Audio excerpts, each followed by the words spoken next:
Hey, good day, everybody. Welcome to our Working Together series. We're just waiting for Rabbi Ingber to pop into the NETIV Zoom room. I'm joined. Let's just jump right in and see how everybody is doing. I'm joined by Ross Beard in down in Texas. Ross, how you doing today? And so glad to see you keep coming back over and over. It's a joy. Are you getting plenty out of these classes? I definitely get plenty out of it from time to time. As far as I'm doing rather well today. Beautiful. Can't complain. What's the weather like down there in Texas? Oh, it's pretty nice. I mean, it's general. It's up in the 90s. Well, I'm up in Canada, and I think we reached about a low last night of about, I'm going to say about 45 and a little rain. So it's still, spring is still trying to spring up here, but big difference from down there. 90. Whoa, that's like too hot for my pale skin for sure. Oh, I see that Rabbi Ingber's finally popped into the Zoom room. So good to be with you, Rabbi. We're already live on Facebook and YouTube. And we just having a chat here with Ross, talking about the weather, waiting for you. And we're so glad to be with you. How you doing today, Rabbi Ingber? And we look forward to hearing the topic you wanted to discuss. And folks, this is going to be an open Q&A again. So if you have any questions you want to ask the rabbi on topic, off topic, feel free to ask away in the chat room. Drop your question, and I will try and get it before the rabbi. If anybody in the Zoom meeting has a question for the rabbi, be prepared. He's going to share a short, brief topic, and then we'll get into some Q&A. So, Rabbi, we're going to turn it over to you, sir. You're live on the Noahide World Center social media pages. Okay. Hi, everybody. How are we all doing? Great. Great. Okay, wonderful. So first I want to just kind of pick up on something that came up last week, and some of you sent me some questions about this. And it's a very interesting topic. It's a very sort of a hard topic to understand. I quoted it last week. I misquoted the page, but I said that people asking about a non-Jew studying Torah. I mentioned Gemara, the Gemara in Avodah Zarah, page, I said 7, it was 3, but there are a few different places in the Torah where it mentions the idea about a non-Jew studying Torah, and people ask me, is this okay? And I had mentioned one side of the story. I want to just go through it a little bit today, and that's only to what I'm going to talk about. So one side of the story is that the Talmud says, or Meir says, a non-Jew that studies Torah is like a high priest of Israel. It appears in a few places throughout the Talmud. The problem is there's a very strong statement the other way, that a non-Jew that studies Torah is obligated to death penalty. How could that be? How do you put the two together? Now, I want to tell you what the Gemara says there, which I was saying last week, and I want to just add a little bit more to understand this, just to get the topic, and then I'll get into what I want to speak about today. So the Talmud says, well, there's two different things you could study. You could study things that are related to the commandments of people that are not Jewish, or you could try to study things that are related to the commandments that Jews are obligated to. 7 mitzvahs, the 7 commandments, and things related to them. Or you could try to go for something else. Now, the Gemara says if you go for something else, that may be similar. I'm gonna get to Ross. I didn't say it. That would be similar to what? That'd be similar to stealing. If something belongs to somebody else and we want to take it, could be like stealing. Okay. So, for example, if God gave certain things for Jews to learn, then that would be one thing. If I say, oh, I want that, then that may be crossing a line and stealing something that does not belong to a person.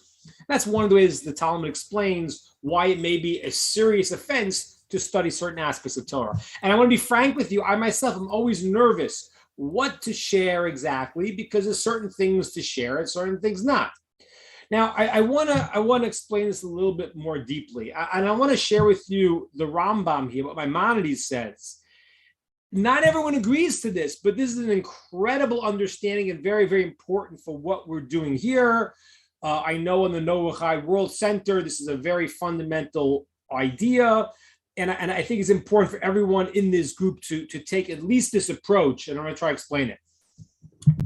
So, first of all, it says a non-Jew that learns Torah is like the high priest of Israel. Wow. That's an incredible statement. That's not saying a non-Jew learns Torah is good. It's considered to be the high priest of Israel, the Kohen Gadol, who's considered to be the highest soul of the Jewish people. He's the only one that can go into the Holy of Holies, right? We have in the temple, there are different places.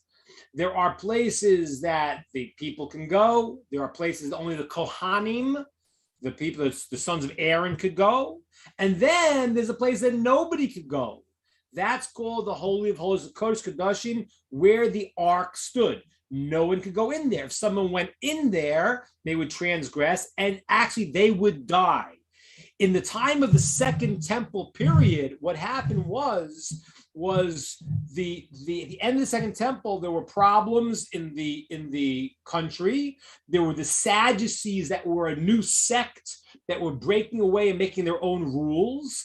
And they started buying the right to be the Kohen Gadol, the high priest of Israel. So before the destruction of the Second Temple, there was a deterioration in the fabric of the society. A new sect of Jews came up called the Sadducees, Tzdukim, who had their own things not against the rabbis, and they often bought the power to be the high priest from the king. And what happened was, the Talmud says, they used to, when he used to go into the Holy of Holies, on the day of Yom Kippur, the highest day, they would tie a rope around his leg. You know why? Because he would die.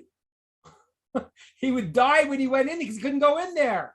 And you couldn't go in to get him out, so they had to pull him out. Which makes you wonder why the next year somebody would still try to buy the rights for this. Which makes you realize how funny people are, because they think they're different, and it's not, I'm okay.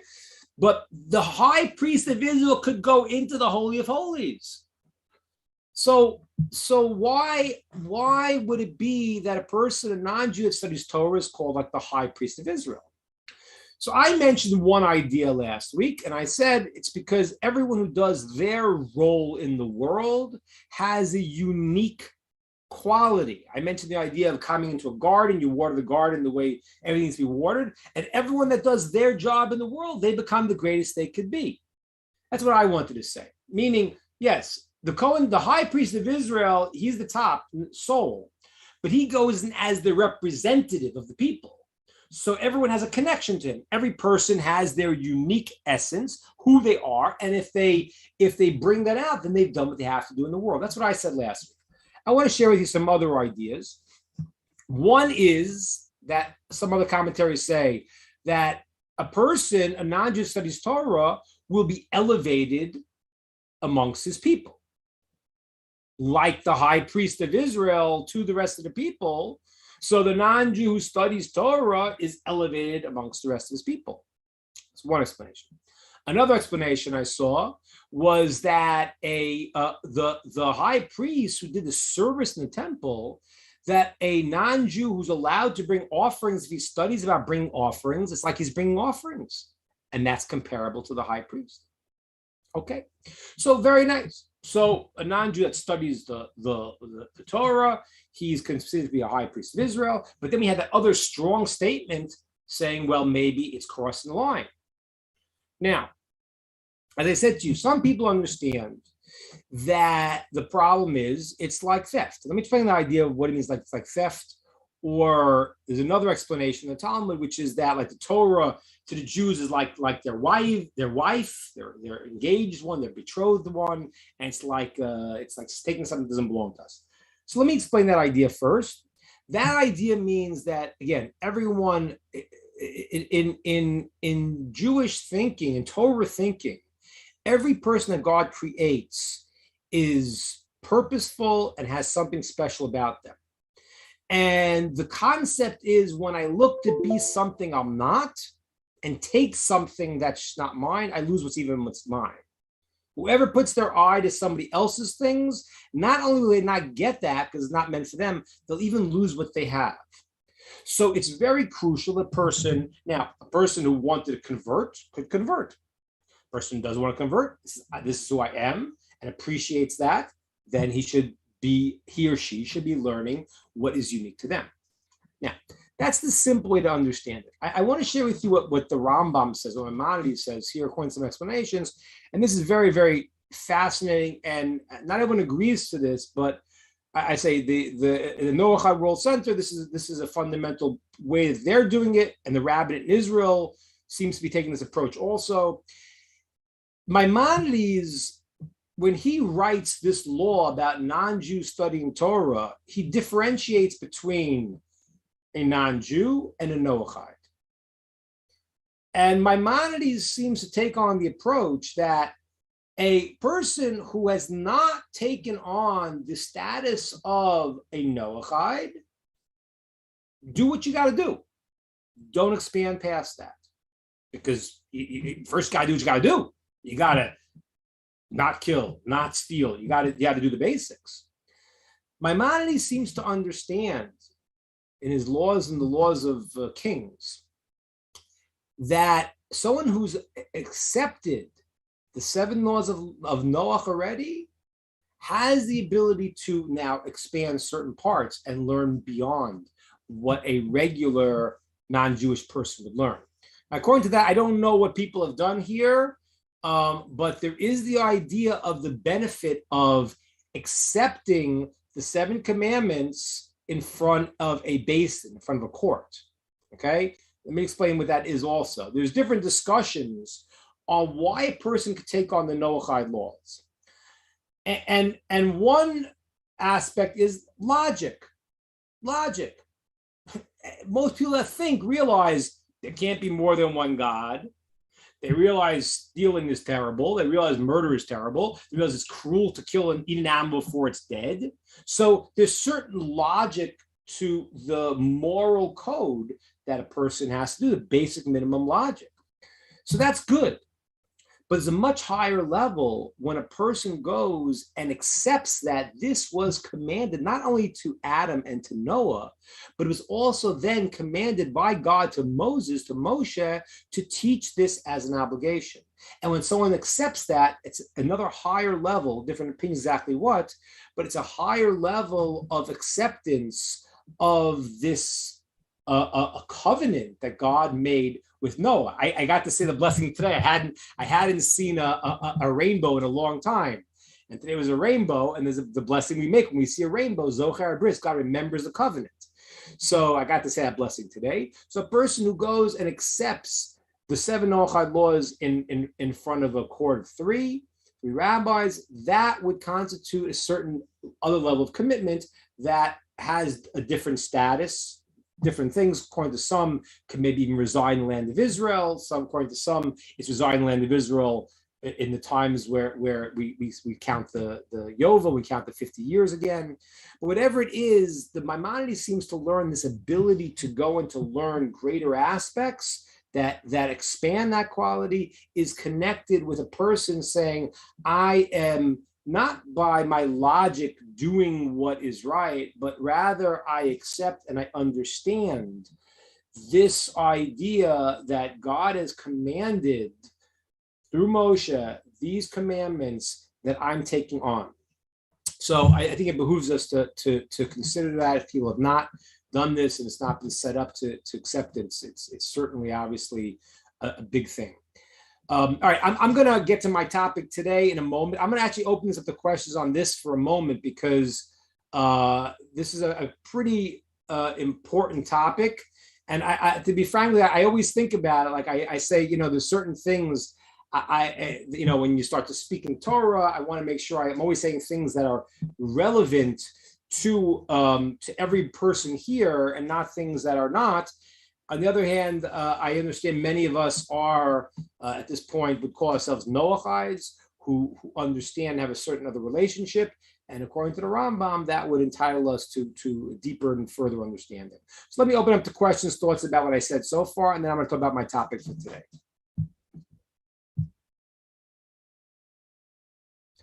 Okay. I'm going to go to my topic today, and then at the end you could pull it all together. So my topic today is like this. Now, one of the other things, and this is Sandy asked a few weeks ago. So we have in the Noahide obligations, the 7 laws of Noah, but we also have an expanded aspect that all commandments that are understood to be sichlius, commandments that make sense, that go for the betterment of the world, and Noahide, even if not obligated, should do them as the right thing to do, and maybe even be obligated to certain logical commandments. One of those commandments I want to discuss is something that came up a couple weeks ago in the parasha, the idea of not taking revenge. I want to explain this idea because it is a fascinating concept, because it runs contrary, like everything, to secular beliefs. All right, I remember years ago I had a friend of mine who came, and a guy, he wasn't an observant Jewish guy, but he came and he started telling me bad things about someone. I said, I don't want to hear it. I don't want to hear bad things about people. And he looked at me incredulously and said, I don't understand. The whole system is based on that. What is news? What is journalism? It's all based on what bad stuff you can say about people want to read. And it's completely counter to the way the world should be. So revenge and bearing a grudge, in a certain sense, go against a very fundamental belief in the world today. So let's go. What does it mean to take revenge? Take revenge means the following. I come to you and I say, can I borrow a cup of sugar? And you say, no. Okay. Next week you come to me and you say, hey, can I borrow a bag of tea? And I say, no. Well, why did I say no? If I said no because you didn't give me the cup of sugar, I have just taken revenge. Okay. Now, let's say the story is a little different. I asked you for a cup of sugar and you said no. You came to me and said, can I have a cup of tea or a bag of tea? And I said, yes, you can have it, because I'm not like you. I'm nice. You're not. Now, what would we think that is? We'd think, okay, well, that's basically, you're a good person. The other person's not. You're a good person, and you gave it, and they wouldn't give you. You gave them. That is, in the Torah, that is called bearing a grudge. It's called NETIV. Okay? It's something you shouldn't do. Now, wait, it's still hard to understand. Wait a minute. How can I not bear a grudge? Person did something bad to me. It's almost natural. It's like, it seems to be a high level to get above my revenge component and say, I'm going to give it to you, but I still bear the grudge that you didn't give it to me. How do we understand the idea of not bearing a grudge? How do you do it? It's normal. It's like almost impossible. It's natural. You gave me something, and you didn't give me something, and I did give you something, but I feel bad you didn't give it to me. How do you do this in your head? It's too hard. So I want to explain this idea according to some of the commentaries. A very beautiful and deep idea. First, let me qualify just around there. If you don't have the thing to share, you don't have to share it because you don't have it. Okay. If you feel you are in a relationship that people are taking advantage of you, that's also maybe different because you have to figure out how to deal with the situation. There is another commandment. A person is not supposed to hold hate in their heart, but you're supposed to go and tell the person who wronged you they did the wrong thing.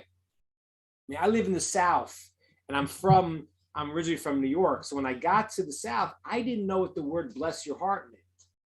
I didn't know. When people said bless your heart, I thought they were saying something nice to me. I didn't realize it means drop dead. I didn't know, So like the person's like, oh, that other person blessed their heart. And I was like, What do you mean, bless their heart? And then I was told that means in Southern talk, that means, yeah, they're not so good, but bless their heart. Now, you may think that that's maybe better than the other approaches which yell and scream at them, but in a certain way, it's also lacking because you may be holding on to a lot of stuff and a lot of hatred that you're not saying to the person, you're smiling at them. That's not good. A person needs to know then how to deal in the interaction with people. And one interaction now is that if he did something wrong against me, I don't want to hate you, and it's not proper to hold it inside. I have to find a constructive way to share with you. Very difficult, though. Very difficult, because as you know, if a person doesn't feel that you love them and you tell them they did something wrong, what are they going to say? I did the wrong thing? You know what you did? That's the way people are. So it's a little bit tricky how to do this, how to give the person, you have to show them you love them and care about them. And then maybe you could tell them, listen, this is what you did. And I feel, and I always tell people just as a sort of a technique to say, I feel hurt by this. Because when you start by saying to the person, you hurt me, then they're automatically, the defenses are up and they say, no, you did it. So if I say, listen, I'm just saying I feel hurt when this doesn't happen. So now I've tried to amend what they did wrong, try to share with them what they did wrong. I don't want to bear it in my heart and trying to fix it up. Fine. But let's say I've done that. And now the person comes back to me and says, can I have a cup of tea? And I'm still angry that they wouldn't give me that cup of sugar. How could I deal with it? So one of the commentaries says the following. Imagine you have a dog and somebody sees the dog and they throw the stick and they hit the dog in the head. What does a dumb dog do? He gets angry and he bites the stick. That's not very smart because the stick was only the vehicle that the person who threw the stick was getting at the dog. That's not what happened here. When you have to understand something, in life, we have to go and make our efforts, and there's a certain area of the world that God gave us that is our area of work. He gave it to us. How much effort we make to build ourselves, to build our moral developments, to act in the world, to get a profession, to do things. He gave us an area where we are supposed to be the ones to do the work. There's also another area that God still runs the show. And in life, it's very hard because those two things press against each other. Part of me feels like I'm in control. And when I get that mode, everything's up to me. And then there are those that walk around saying, oh, it's all meant to be. And they don't do anything because they missed the job interview. It was meant to be, meant to be. So both things are wrong. We have to balance the two. On one hand, do what we can. On the other hand, realize that God's still running the show. So when the person said to you, no, you can't have sugar, what should we say? This person might not be a good person. That's true. But there may be, and there is, a deeper reason why I should not be getting sugar right now. I don't know. Maybe God wants to show me what it's like to be a selfish person. You know how many times I didn't give people things I should have? Maybe, I'll go for my teeth. I don't know. Maybe a lot of things. So if I understand this concept that says in Psalms, from bad people, bad things come out. From good people, good things come out. I could realize an amazing concept. That what happens is that at this moment, I should not have gotten sugar for whatever reason. That neighbor was just the pawn in the play to not give me the sugar I'm not supposed to get right now. So don't get involved in the dance with them and get angry at them. Say, okay, I realize you're not such a great guy. I realize that. But you know what? There's another plan for this.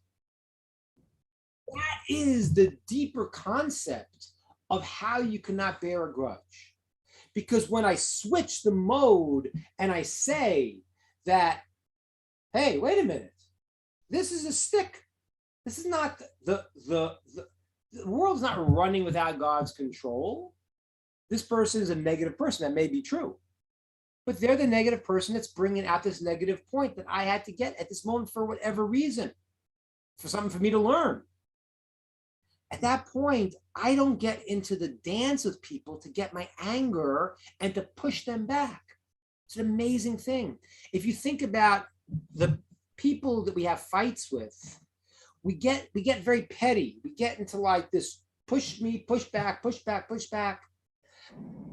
Yeah, the idea is to go above it and not to be condescending, because when I get into a fight with someone about anything, the first thing I consider is, where am I wrong in this? Even if I am 1% wrong, that's what I need to learn. And most of the times, it's normal with friends, you're not 100% right. Even if you're 95% right, there's still 5% that you can learn from. So the first thing to learn is, okay, let me understand, what have I done wrong? That's my lesson. Now, whatever they've done wrong, if I can explain it to them and they can understand it, then great. And if they can't understand it, that's just where they're stuck in life. That's where they're stuck. And why am I going to get angry at that? They're the pawn. They're the stick. They may be stuck, okay? So there was a lesson I had to learn from this. It's the most amazing concept when you realize that. You can look at people with a new level of what's called rachman, compassion, because people are stuck.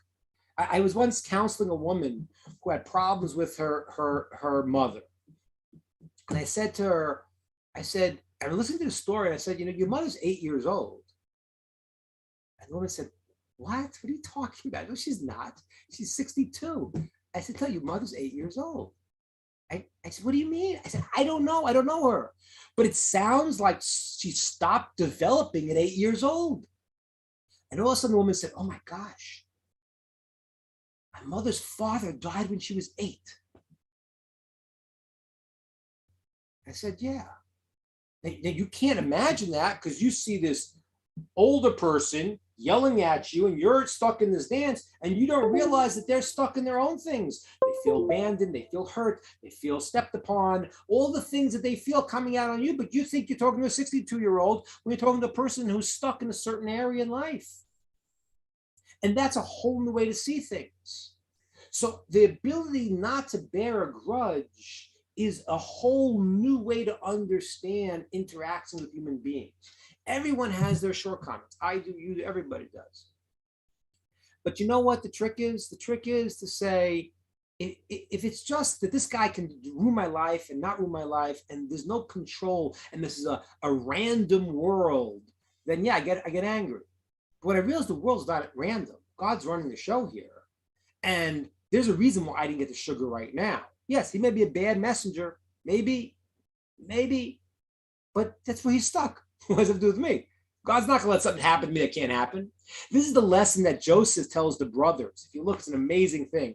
He tells the brothers when it's an incredible line there in the end of Bereshit, in the end of Genesis. The brothers get nervous after Jacob dies that Joseph is going to take revenge on them. So they say, listen, your father didn't said forgive the sins of the brothers. He says, you understand, you thought bad, but God thought good. You had a bad intention, but God had a good intention to save the world. I became the viceroy of Egypt. I saved the whole world. And I was thinking to myself, it's not very comforting, A guy comes to you and does something bad to you, and you would say, nah, you weren't so bad, Joseph didn't say that. He said, you thought it for bad, but God thought it for good. What kind of statement was that? What Joseph was saying to them was that it's not a question, you don't run the world. Okay, maybe you had bad intentions. That's your problem, not my problem. as they say in pop psychology, I don't own this problem. That's your problem. You had bad intentions. Okay. But God's running the show. And that is the only ability to not bear a grudge, to see the broader picture. I gave this class once, it's part of a bigger class. I gave this class one time, and I had a student who told me this amazing story. He said he had a friend who was a very meek guy, and he used to ride in the New York subways. And he used to get pushed around. Like if you've been in New York, you can't be meek in New York. It doesn't go. It's like, it doesn't work. So he's getting pushed on something. Every day he just gets shoved and knocked over. So one day he decides, today's the day that I'm standing up for myself. And sure, if he gets in the subway and somebody pushes into him, he just turns around and throws the guy across the subway and screams out, "What, are you blind?" And he looks and he sees the guy is blind. That's the point. Before getting angry about it, people are blind. We're blind. We're blind in certain ways. It's okay. So you did something not so nice. But do you believe that he could control your life and give you something that God doesn't want to happen? At that point, you've taken too much power for ourselves. That's the ability to get over not bearing a grudge by extrapolating and seeing the grander picture. And this lesson is, I think, very, very important for all of us on every level, on the emotional level, the psychological level, and the personal level, and our relationship with God, and seeing his involvement in our world, and thereby making our relationships with others to be much, much better. Okay, we don't have the questions on the first part and the second part.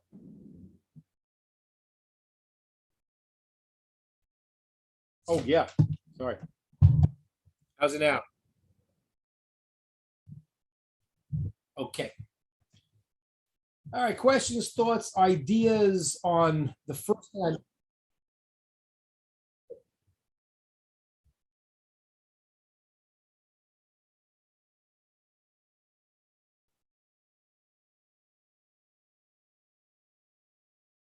Oh, great question. Great question. I see Ross's question. I answered, right, Ross? I answered your question. That was your question. Not to a Noahide, right? That's what I was saying. Oh, can I reread this just for the audience? Because I had my microphone muted. Richard is asking, after you forgive someone, do you have to like and respect them? Great question. Especially in our world today, in America, of confusions about these things. Opinions that are stupid are not worthy of respect. It's got to be frank. People can say a lot of things. I could see the good in people. That's a nice level. If you could find the good in people, that's a very powerful thing to do. Now, the idea that people have their opinions, and I mentioned this before, and the idea of America's new idea of relativism in America, which kind of means like, if it's true for you, it's true, which is absurd. It doesn't make any sense. If something is true for you, it doesn't mean it's true. It means you think it, but you could be wrong. So not every opinion, because a person has it, is a worthy of respect opinion. And not every situation is a person that is a person I want to be close to. So you have to know who we're dealing about. If you're dealing about there are evil people in the world. If you're dealing with evil people, you don't want to give Iran a nuclear bomb and say, oh, I think they have good intentions, because then you're foolish. Because there are some people that you need to be very wary about. But if you're talking about a person that is in your orbit and is a friend of yours, it depends on what the forgiveness means. If you forgave them and you worked it out and you explained it, and they were able to fix up what they did, then great. Then you could develop the relationship with them. If they don't, and if they are still stuck in what they're stuck in, you can get above it, but you might not feel that they are people that you feel so close with. That's not wrong. That's not unfair, Richard. That's normative and it's fair. What would be good if a person could do it is to try to find the good in the people in your orbit. Assuming people that, again, I mean, there are unfortunately, some really nasty people in the world, but assuming you're going to deal with a person who is not that way, and a family member or a friend, if you can see the good in them, you may be able to reframe what happened. Okay, and that's true. The recommendation, but it doesn't work for everyone. Recommendation is people that are in your orbit that you want to see, find the good in them. Very often, you're able to redefine what they did. It's like in a movie. All the great movies, they work the same.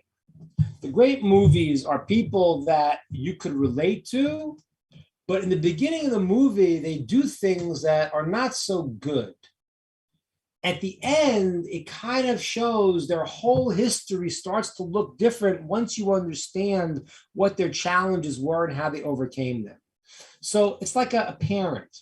A parent, what happens when let's say you have a person that sees a child, a teacher, they say, oh, this kid is terrible, it's nothing, it was awful.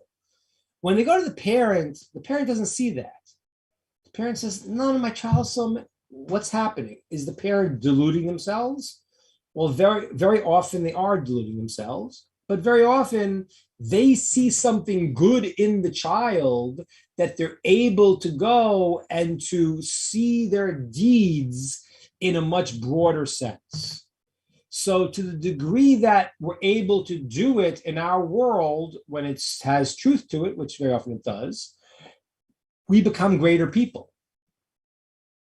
You become a greater, more compassionate person.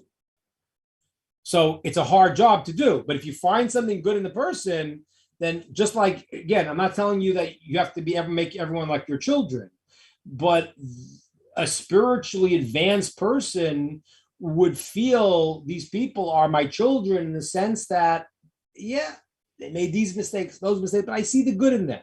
You have to be wise to realize what's not, but also if you see the good in them, very often you can experience and appreciate them much more. Okay, good.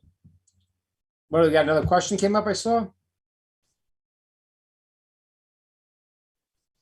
I had a question, Rabbi. Yeah. Well, first, I'd just like to say thank you. That's an awesome concept, especially thinking, okay, well, this needed to happen so that Hashem's will can be done. That's a pretty interesting way to look at things. That should really calm you down a lot of times. Yeah. But, I was just wondering, I go over and I ask my neighbor, hey, I need a cup of sugar. Can I borrow one? And he says, no. Would it be bad if I said, why? Because that might make you not go through all those other things if, he might have a reason. Right. I think for sure. Is it okay to do that? Yeah, it's okay, and it's good to. It's good to. This is where I just understanding people, because people sometimes people can be funny. So if you can just at first say why not, or that if I hurt you in some way, or something, and but sometimes people are very funny, and you have to they don't always tell you what's really going on, and sometimes even when you ask them on the spot, they cover up what's really cooking. So yeah, to whatever degree you could engage someone and discuss it, that's very good, because it's when people very often the fights we have with people is when we're not really with them so much, and you get to think about all the things that they did that upset you, or vice versa, and then you create these worlds in your head. So very often, if you have the ability to communicate it, then it works. And by the way, there's something also which is taking a position. It's called the down position, because very often whenever you go back on the attack, then people put their defenses up. So sometimes if you say, "Oh, I'm sorry, did I do something that upset you?" they might switch because, we're all, we get very affected by our situations, and then we react instead of acting from a higher place. Very good. Great question. Good point. Jacob put a note that I read before, which is that all these things we said, all these commandments are what's called an extension of the commandment of do not murder. That is true, because murder is the ultimate breakdown in human relations. It's the ultimate breakdown of that. That's the place where I don't see a person as a person. There's no way a person could do such an act unless they've come to the state where they don't see a human being and understand what another human being is. So Jacob, it's a great point. It's true, and it's a logical thing. Now Jacob also mentioned the idea of love your neighbor like yourself. Now, that's a very hard commandment, So love your neighbor like yourself. If we read it literally, so what that's going to mean is, I go over to Elon Musk and I say, listen, Elon, love your neighbor like yourself. You have $500 billion. So give me 250 billion of them and we'll call it even. And it doesn't work that way, right? Love you like, what do you be like yourself, So the first level of what that means is like this. Love you like yourself, there's a lot of levels to it, but the first level, you have to understand like this. Many people like the idea that I have one step over somebody else. This guy's smart. I'm just a little smarter. They have money. I just have a little more. People, when they do that, when they gauge themselves by being superior to others, that is called a lowly trait. That's really it's like a fly that goes to the dirt. It's getting your loftiness by knocking someone else down. That's what we have to remove. So the first level, love your neighbor like yourself, doesn't mean you have to give them half your money, but it means that just like I want good for me, I want the same good for you. Why not? Why wouldn't I? The only reason I wouldn't is because if I have a part of me that wants to be lording over somebody else. So there's a lot of levels to loving like yourself. Obviously, in the highest level, it's very, very powerful. But the basic level we need to first work on is that to remove all of the negative things that block me from saying I want good for you just like I want for myself. The way we look at the world is the pizza pie, and if you're going to eat 5 slices, then I only have 3. That's the way we all look at the world. There's limited resources. So we have to understand that, the idea of a blessing coming into the world means that, no, there could be more than 8 slices. Now, okay, practically, if there are 8 slices, then, you could do 4 and 4. But I'm saying the idea that I want the best, I want good for me, I want good for you, and I don't need to be lording over you. That is the fundamental concept of loving neighbor like yourself. There's higher levels too, but I need to give you the basic one because when we talk about things that are so lofty we can't get them, so then what am I doing? So the first thing to really love other people is to think I don't need to be above. I don't need to lord over. I don't need to rule over. I want you to have good just like I want to have good. All right, great. Other questions, comments, ideas?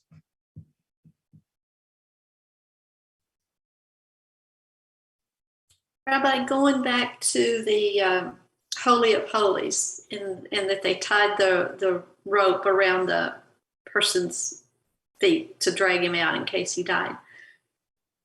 I believe you said that was in the Second Temple? Yeah, the end of the Second Temple time, what happened was there was a group called the Sadducees, who were like one of the earliest breakaway sects of Judaism. And they became powerful. They were a wealthy sect that became powerful there, and they started pushing things against what the Torah was saying. And there was a period of time before the end of the Second Temple where they got into a lot of powerful positions. Yeah. So even though the ark was not in the Second Temple, it still was restricted as to who could go into the Holy of Holies, even though the ark was not in there. That's right. That's right. Yeah. What Sandy's referring to is in the Second Temple, the ark was hidden. The ark was hidden before the destruction of the First Temple. It was hidden by the king Yoshiao Melech, King Yoshiao. He hid the ark.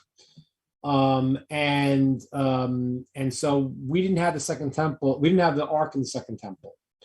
There's discussions and raise the lost Ark, the old movie, where is the Ark and this and that, and the Talmud discusses it, but the Ark is essentially has been hidden in the underneath the temple area. It's been hidden. Solomon made a labyrinth of areas hidden there, and no one's going to get it until it's be ready to be revealed. It's not something that Harrison Ford can find if he looks for it. So the ark was hidden specifically, and it was not there in the Second Temple in the Holy of Holies. However, that spot is still the spot. That's the spot where Abraham brought Isaac as an offering. That's called the spot where the world emanates from. That is the center point of the holiest spot in the world. And that's why today, even, Jews can't go up because, there's a lot of discussion amongst the different rabbis today if they know where to go, because there's certain places that you can't go up to in the Temple Mount. Certain places that you can. People have to go to the mikveh before, have to purify themselves, but we don't have the ashes of the red heifers. Certain places we can't go. Many rabbis say people should not go up there at all. Some rabbis say they know where to go and how to go, but that spot, the Holy of Holies, no one could ever go there except for the high priest on the day of Yom Kippur. Whether it was the first temple when the ark was there or the second temple once it was already hidden, that spot is still the holy spot in the world, and only the representative, the high priest of Israel, on that holiest day in that holiest spot is able to go. Yeah. Thank you. Yeah, it's fascinating things. Fascinating things. All right, what else we got? We have time for a few more questions. What thoughts, ideas, comments? Rabbi? Yeah. So I'm pretty new to Noahidism, Noahide. Yeah. And I'm trying to put things in a good perspective so I understand. And so here you are, you're a rabbi today. I get to ask you. Good. So what I'm understanding is here were all the nations. Then Israel got picked to be a set apart holy nation. And the idea was that the other nations would depend on Israel to guide them while they were making rules and laws to be able to do what God commanded them with the 7 Noahide laws. Is that correct? I'm glad you bring this up because I actually was thinking of even let me give a little overview. Some parts you said were right, some of these will be tweaked. Let me go back to the very beginning. I think I may have shared this with people here, but it's really, really important to understand this process. When God created Adam and Chava, Adam and Eve, who were the first Homo sapiens. I'm not getting into discussion about what were there before. They were the first people that had a soul. Okay, whatever the discussions are about science, we have no discussion. But the first human beings with a soul are Adam and Eve, created 5,781 years ago. The soul. Now, when they were created, they were not Jewish. They were human beings. There was no difference between Jew, not Jew. There was one. The world comes from one couple, which is crucial, by the way. Why is that? Why was it like that? All the animals were made with many. Why did God create it that it was from one couple? To understand, if you kill one person, you destroy the whole world. If you save a life, you save a whole world. A human being, this was the Jewish world view that was completely different than everyone else, which is that, the Romans would feed people to the lions for entertainment. We understand the world was created from one couple, that one entity is like an entire world. Adam and Eve were not called Jewish, they were called human beings. God did not obligate. Adam was a prophet. We see he was the handiwork of God. Adam and Eve communicated with God, so they're on a high level. But and they had the 7 commandments, 6th time, because it was not the commandment of they couldn't eat animals anyway. But Adam knew tremendous amounts. The misunderstanding of the world that they were frolicking in the garden not like little kids is completely wrong. They were the deepest, greatest beings, and they understood a tremendous amount. They were not commanded to keep the Torah. They knew, they knew the things they were not commanded to. From the time of Adam and Eve, for 2,000 years, God did not command the Torah. There was the first 2,000 years, humanity was in the state called the roots of the people, and whoever wanted to choose God could choose God. Whoever wanted to become the Jewish people, everyone could have been the Jewish people. There was no such thing yet, because it was a universalistic system that God created, that anyone could go and find God. That's what it was. Now, but 2,000 years, people not only did not find God, but they got worse and worse. And that, from archaeology. You see, they were sacrificing human beings. They were doing terrible, terrible things. It was only the 3rd generation from Adam that people started making idols. Now, how'd they do it? If Adam spoke to God, how'd they create idols in the very beginning? The answer is that the first idolaters were not so stupid. They said like this. They said, listen, we know there was a God that created the world. But if the king sent his officers to you, you have to honor the officers. So the sun is heating the world up because God created him. We got to honor the sun. So they went to honor the sun. And that was the beginning of idolatry. Soon they forgot about God and they started worshiping the powers that God created. That's only 3 generations into the creation of the world. That's already in the generation of Enosh. So the people are getting worse and worse and worse. 2,000 years, and it's very, very bad. Close to the 2,000 years, there's a person born named Abraham. Abraham is a person who finds God. And that's the deeper understanding. It wasn't that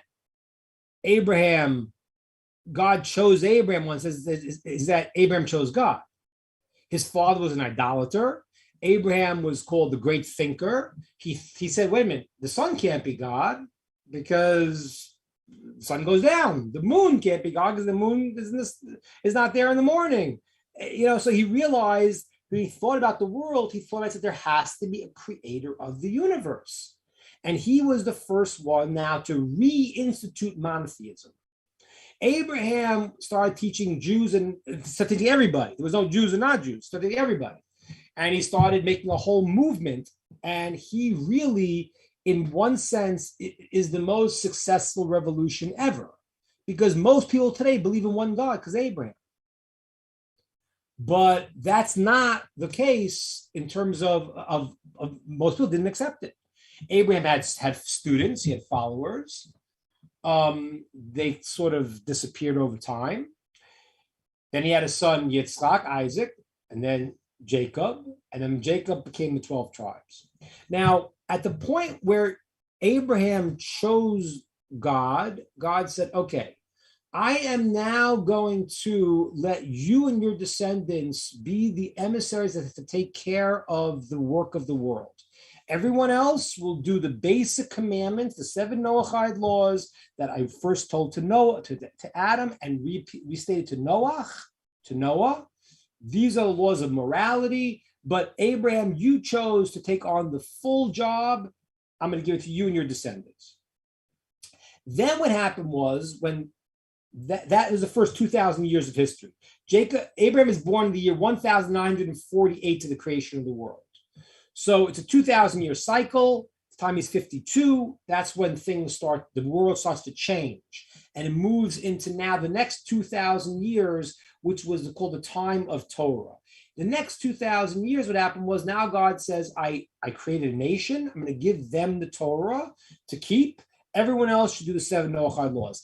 At that time, God made available to everyone in the world to accept the Torah also. How did he get it to them to make it available? Different opinions. There were some prophets at the time of the nations. There's one called Bilam. There were some spiritual leaders, and some people say that God appeared to them. But the nations of the world did not want the Torah. So God said, I'm giving it only to the Jewish people. Now, at that point, begins the 2,000-year period where the Jews got the Torah. They were in the land of Israel. There was a temple. At that point, when God gave the Torah to the Jews, he said like this, again, if somebody is born Jewish, they are now obligated to keep the Torah. If they are not, they have two options. They can graft into Abraham's tree, or they can keep the 7 laws of Noah that were from the very beginning of time and be considered a righteous non-Jew and have a portion of the world to come and considered a righteous person. That is the entire system. So from then, the 2,000 years we had 2,000 years, including times in the temple, things. Then in the last 2,000 years have been very difficult for the Jewish people. That's been a time of exile. And that's the last 2,000 years that we talk about, which I've mentioned before. We're now in the year 5,781. We're now in the year of getting close to 6,000. The last 2,000 years were potentially the coming of the Mashiach and the world's being rectified. Or if we don't merit, we still go through all these hassles, which we are going through these hassles. Now the land of Israel is being reestablished, which is one of the guarantees we have from thousands of years ago that will be the sure sign that this time of understanding and revelation is coming. Time of Mashiach is going to be ushered in by seeing the land of Israel giving us fruit again, which is happening now. And now what's happening is that nations of the world who for a couple of thousand years have been killing the Jews, now many people are asking, wait a minute, what does God want from us? So the 7 Noahide laws have always been, that was Adam, God commanded to Adam and to Eve and to Noah. Abraham was chosen because he chose God. In 2000 years when no one else did. God said, I'm going to give to Abraham's descendants this larger obligation of the whole Torah, with 613 commandments. Everyone else has the basic 7 commandments of morality, and they can earn their eternity by doing the righteous things to make this world a better place. And if they want, they can graft onto Abraham's tree and convert, or they can be righteous people who keep the commandments too. Does that make sense? It does. Thank you very much for that explanation. Because I think I was looking at it with a different perspective. The nations understand the 7 laws. And so one of the requirements there is to make rules and laws that coincide with those principles. And then I thought that there's Israel. So if you're making this new rule about murder, so your society won't murder, you should come and bring it to Israel because we're not supposed to get down in the depths of the Torah like Israel. Like you said, we're not supposed to steal. We're not Jewish. And they would like review it or look at it and then say, okay, that is good or no, because this would interfere with this, this little piece right here, you need to revise it somehow. Or my suggestion would be, I was looking at it like that, like, Right. No, I understand. I'm really happy you brought this up because, and not only that, I had to add one more piece, which is what I mentioned earlier, which is that when God gave the Torah to the Jewish people, he also commanded Moses the 7 laws now to be commanded to the nations again, which means that that's the reason why the Jewish people have all the texts that go through 7 Noahide laws also. But we have that going back to the beginning of time. We have that from Moshe, and that's why it's brought in the Talmud. It's learned out from the verses in the Torah itself. So the Jewish people have an obligation to teach that because, and this is a very fascinating thing. It's so fascinating because there's a commandment in the Bible that says Jews need to be a light unto nations. But the Jews haven't been doing that so much. They haven't been teaching so much of the past 2,000 years. Why not? And the answer is because the last 2,000 years of history have been kind of rough. People have been killing the Jews instead of asking, hey, what does God want from us? That hasn't been the approach. In the beginning of the Roman Empire, it's funny because the Roman Empire saw the most conversions that we had seen because the dichotomy when Rome was rising up and was a cruel place, they saw the Jews who didn't fit in and a lot of people were converting. When Christianity came along, it sort of said, okay, you could have some morality, but a watered down version of it and this and this and this. And that became the direction that a lot of the world moved into, as opposed to what, could have and should have happened was if the Roman Empire, someone would have converted, someone said, okay, guide us, what are these 7 laws? So the Jews haven't been teaching them so much for a long time because they've been being persecuted for the past 2,000 years, instead of people saying, hey, teach us what it is that God says to be light of the nations. What does that mean? What are you supposed to do? And that's really what I'm doing here, and why I'm doing it is because I feel that the time is now here that people throughout the world are saying, what is real? What is true? People have come to a place where they're out of the dogmas of all these things. And they say, wait, this doesn't make sense. That doesn't make sense. What makes sense? What does God want from me?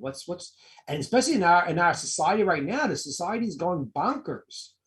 I mean, the society in America is more confused than I've ever seen it. People don't know what they are. They don't know anything.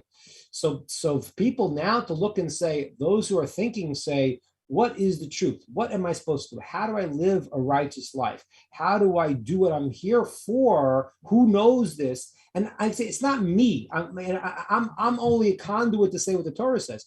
If I don't know, I don't know everything. I don't. But I have the source that knows everything. I have the Torah. So I could go find it. I could go ask a rabbi who does know that, because it's all there. God gave us the information and gave it to us, and we want to share it that people could do what they should do to be able to live their lives properly. We're depending on you for that. I mean, us now, I think, that are really trying to understand this, and it's untwisting a lot of knowledge we might have learned the wrong way. And and this is it's just so comfortable. It just makes sense. So it's depending on Israel for that. But you led into another point that I was wanting to ask you. So here we are, especially us, the people here right now, we're listening. We're trying to learn, and we want to do things the right way. We don't want to, steal from Israel or anything like that. We want to do it right. So what I'm trying to think is, should we be thinking about a community of people that are trying to get this? And if that is, shouldn't we be thinking about trying to maybe be around where there's Jewish people in their synagogue or so that what are we supposed to do? We're not commanded to keep Sabbath, but a lot of us until we understood that concept, we're keeping Sabbath because we thought that was the right thing to do. But you don't ever think about, well, that was for Israel, not you. You know what I mean? That's like a whole new thing, right? Concept, okay? So Yeah. we can't start a new religion, so we shouldn't be building places for us to meet, right? So I mean, how do we think about that? How do we work that? I think it's a great question, and I really think that I think in a certain sense we're almost in uncharted territory in a certain sense, because like I said, the world has changed. Where like even when I was a kid, would I go and share what Torah says? I got beaten up for being Jewish when I was a kid. I mean, I walk down the street and I decided, I was 14 years old. This guy just starts punching on me, and so I wasn't about to like share all these things. So we're in a little bit of a unique situation right now in the world. I think that I've talked a lot about the internet, because the internet, I think, in a certain way, unfortunately, has been a vehicle for a lot of bad stuff. And I'm a little bit nervous, even what the Zuckerberg is going to do with this meta world and create people having an inability to relate as human beings soon. So there's a lot of dangerous stuff, a lot of bad stuff on this. But we have the ability to communicate around the world right now. So I think one of the things what we're doing is to learn these things virtually. A person does not, need to come to Israel. There is the concept of a ger toshav, a non-Jew who resides in Israel, keeps the Noahide laws. There is such a concept, but I think that the heart of America really needs you right now. I think that it says from Jerusalem a Torah comes out. We want this idea of truth to be throughout the entire world.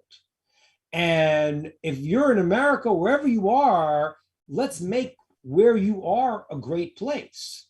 So I think the first thing to do is to build a community online. I know that, in Humble, those who are in Humble with Rod, they have, a group there. I think that the online community is now going to grow. I think that we've been talking about having, retreats to get together maybe once or twice a year.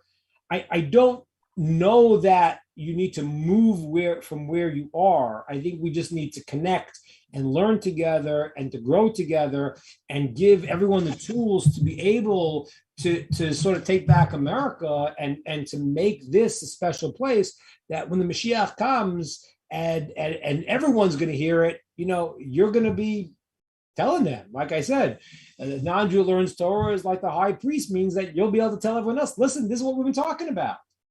So I think it is happening. I think it's a little bit uncharted territory. I think the way to start building is with learning, with thinking and understanding. I think we have an online community, those who are in places that can have a community, physical community, that's wonderful.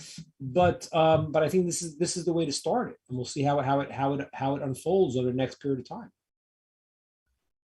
This is beautiful. Being able, like right here, listening to this knowledge that you're sharing with us, it's a wonderful, beautiful thing. No doubt about it. But it's still not the same as knowing somebody. Sure. That's. I think that's step two. I think we got a way to go in step one. I think that where do you live? Can I ask? Me, I'm from Indiana. My name won't stay up there. They keep putting it up there for me, but it doesn't stick. My name's Timothy. I'm from Indiana. Okay, so look, what I also can do with people is that I have a lot of students in a lot of places in America, and I could try to find you a rabbi close by. Where in Indiana are you? I live in close to Columbus, Indiana. The closest Jewish, is it okay to say Jewish? I heard that that's a derogatory thing sometimes. And so I want to be polite. That's fine. The closest Jewish place is in Indianapolis. Indianapolis, right? About 45 minutes to an hour away from here. Right. I think that this is going to be step 2. I think we're talking about maybe we talked about last year with Corona, we didn't do it. We talked about having a retreat, like a week retreat someplace. We talked about that. We can talk about where people live. I think all these things are good. I think they'll only help to be able to see other people who could direct, live is great, Indianapolis is the closest community. I'm not really sure. I have to explain this. I'm not looking to denigrate anybody, but whenever you look at a Jewish community, you have to see if it's an Orthodox community, because what happens is that, like I mentioned by the Sadducees, is that I'm not saying these people are not good and not sweet and beautiful, but there are people who You're not going to get the Orthodox message. Right. They've changed the message. So that's why people are very confused. They say to me, well, I hear Jews saying these ideas that are completely opposite you. And I'm saying, well, I'm just saying the Jewish ideas that we've got back from Moshe from the beginning of time. In fact, that people made up 100 years ago a new idea. It has very little to do with Judaism. So you have to also know, I don't know, I think Indianapolis does have an Orthodox community, but you have to understand where there's an Orthodox community. Orthodox, by the way, it's a terminology. I don't like using the term. It's a term that I think literally means strictly observing the traditional way. But it's only a term that became relevant once there were new groups that made up new ideas. So I don't say I'm not Orthodox. I'm Orthodox, but I'm doing the same thing that we've been doing for thousands of years. It's not something that like, oh, I made up a new group called Orthodoxy. That's what they called the people who are doing what they've always been doing once people made new groups up. So you also have to make sure that you're speaking to the Jews who do know what the Torah is actually saying. Unfortunately, like I said, we said the story about the Sadducees, which was an early breakaway group, and they died out. But there's been this throughout history, unfortunately, sometimes. So yeah, all right. So Tim, so the idea, Timothy or Tim, what you prefer we call you? Timothy's good, but Tim's fine. I know you're talking to me. Timothy, I think we'll try to do step 2. Step 2 will be to figure out how to see each other live, how to have access where we are. Right. Step 1 will be to increase this, to get our understanding and our knowledge and our relationship, and then go from there. And I think that, like I mentioned earlier, I think we should probably do at some point, those who haven't, to do something where people go in front of a court to say, this is what I believe, and accept it. It's not a new religion. It's the system that's been back to the roots. Yeah. Right. I like how you mentioned the roots today. Yeah. All right, guys. Thank you so much, everybody. It was great. Had a good time. Well, Rabbi, thank you so much for taking the time out of your very busy schedule. Hashem willing, are you tentatively aiming to do another one of these next week? God willing, next week. We're back on. All right. God willing, we'll be back Invite next your week. Friends, so we'll expand our group. All right. So I'm going to sign out for now. And we wish you all a wonderful, wonderful week. That's been our Working Together series with our friends in the NETIV Zoom room down in Texas. Always a joy to be with them and talk Torah with a learned rabbi such as Rabbi Ingber. It's a joy to hear more and more Torah. And please, if you're going to come back next week and you've got questions and you want a rabbinical answer, we're opening this wide open so that you can ask those questions. So write it down, be prepared, come with a question, and we'll get it before the rabbi. So we'll catch you all next week, same time. Have a wonderful, wonderful week. Bye for now. Excuse me, sir. Thank you, Dan. Thank you, Rabbi. Excuse me, Rabbi. Yeah, Jen, yeah.